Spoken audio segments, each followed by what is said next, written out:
Good morning students of class 10. Today we are going to read about Union Legislature, that is our parliament, and we all know that parliament consists of the president, Lok Sabha and the Rajya Sabha. Okay. So we are going to compare between these two houses. Okay. Actually our parliament is bicameral, which is made up of two houses, Lok Sabha and Rajya Sabha. So by comparing these two houses, we will understand whatever the topics are given in Lok Sabha and Rajya Sabha in our book. Okay. So let's begin. The first difference between two houses, that is, it is called lower house and temporary house. Lok Sabha is called lower house and temporary house. Okay. There is no such provision behind that why we call it lower house. We just simply call it lower house because of a tradition like this. Yes, but it is called temporary house. There is a reason behind this, because we all know that Lok Sabha is dissolved after 5 years. Yes, so that's why it is called temporary house. Rajya Sabha, it is called upper house, and it is also called permanent house. So because it is permanent house, so it is called lower house, sorry, upper house. Yes, why we call it permanent house? Because we all know that Rajya Sabha is never dissolved. Okay, only its 1/3 member retires after every 2 years. Okay, so that's why it is called permanent house, and that's why it is called upper house. And Lok Sabha, just we discussed, it can be dissolved, that's why we call it lower house. Yes, the second difference is that the term of Lok Sabha is 5 years and the term of Rajya Sabha is 6 years. Okay, but we all know that Lok Sabha, before completing its 5-year terms, it can be dissolved earlier also when the ruling party loses its majority, and we have also discussed in the previous video, by no confidence motion also it can be dissolved earlier before completing the 5-year terms.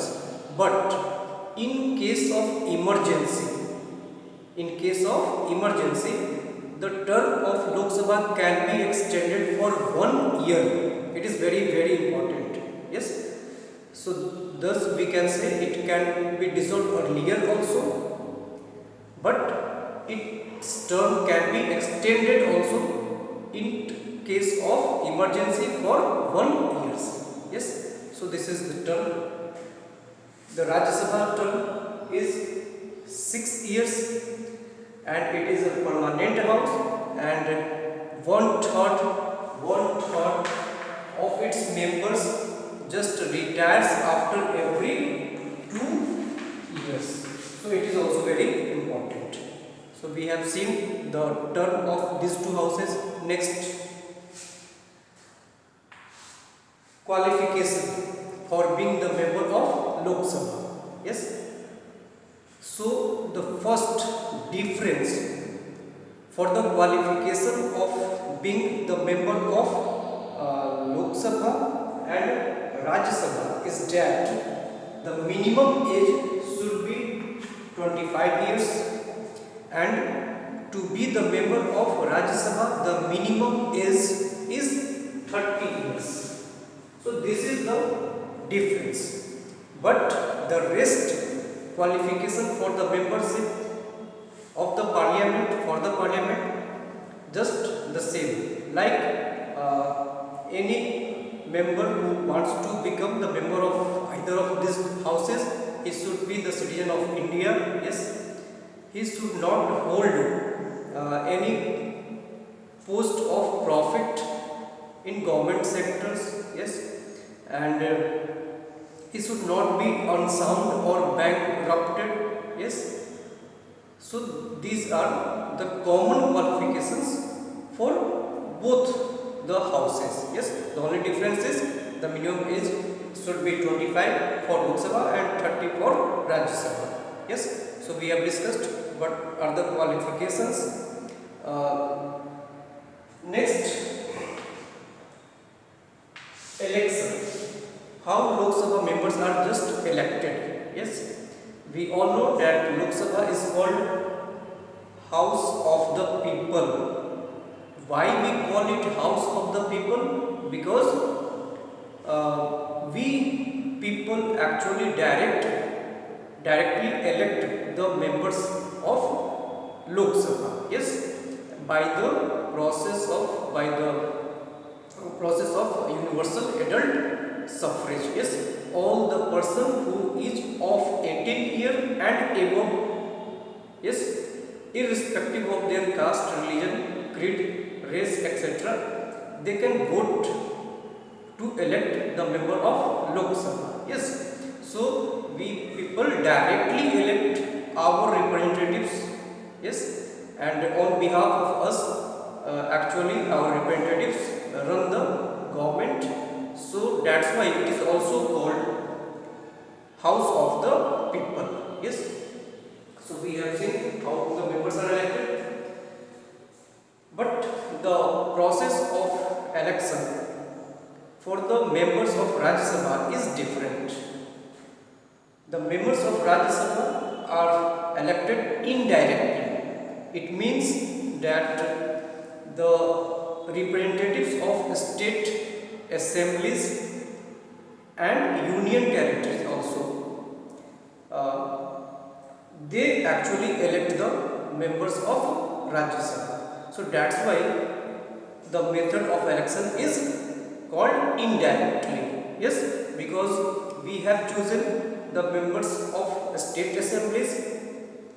Yes, and the members of state legislative assemblies, then they further elect the members of Rajya Sabha. So that's why we people are not directly involved in the election, and in this way we can say that they are elected indirectly. Yes, so we have seen, and we all know that two union territories participate in the election of Rajya Sabha. It is very important, Delhi and Pondicherry.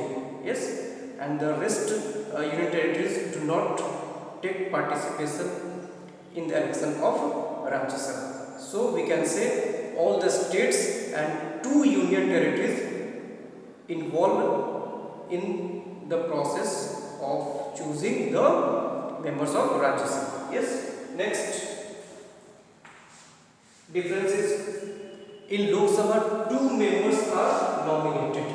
Okay, and they represent the Anglo-Indian community.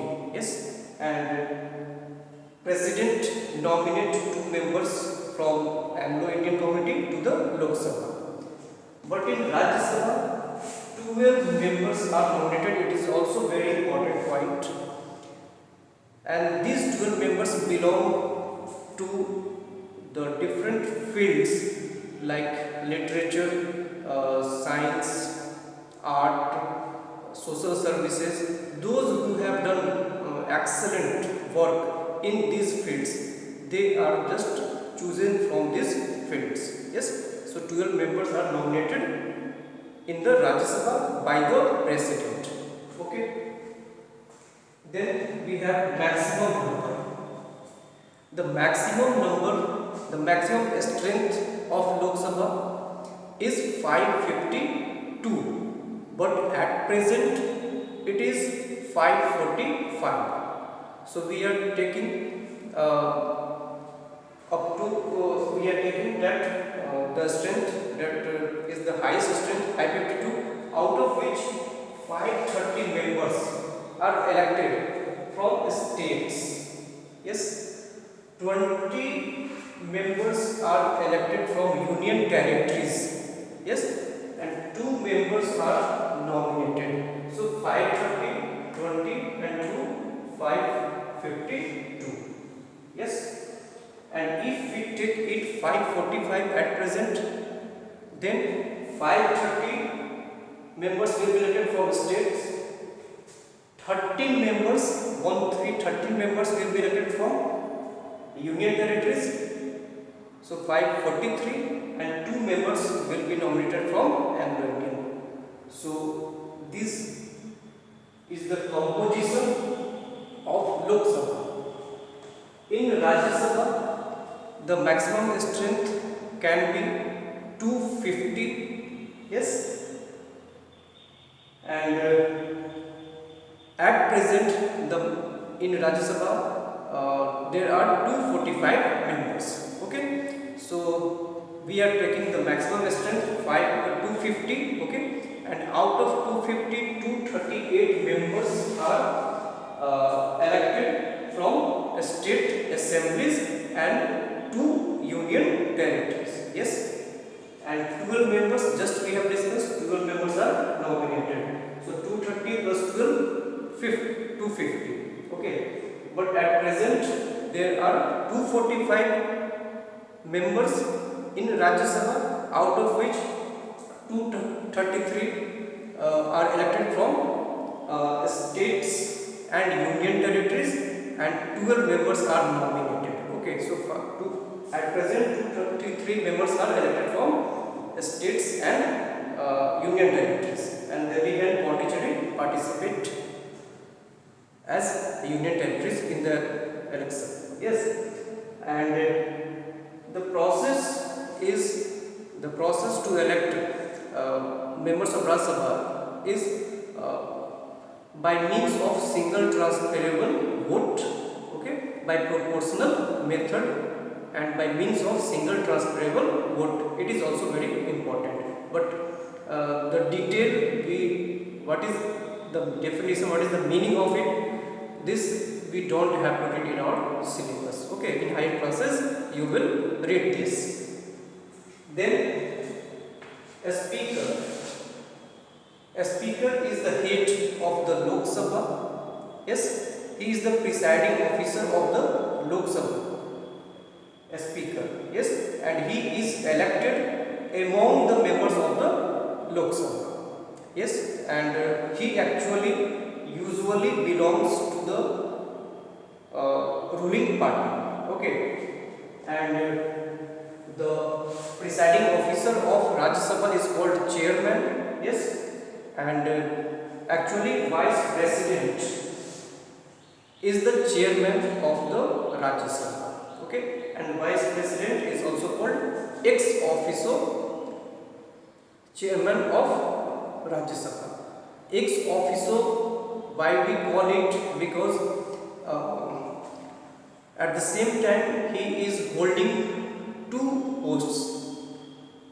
The first one is he is already the vice president of India, and when the person who just holds one post and at the same time he holds the other post, then at that time we call him or her ex officio person. Yes, so he is the vice president of our country also, and at the same time he is the presiding officer, the chairman of Rajya Sabha also. So that's why he is called ex officio. Yes, person. So in this way we have just compared these 2 houses. We have seen the different points. Yes, and this much only have given in our book. It might be some 1-2 points maybe missing.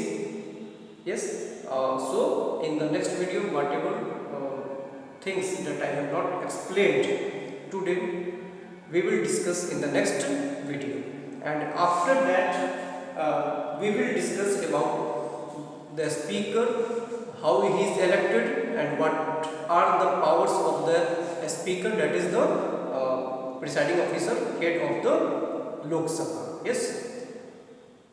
So thank you. Have a nice day.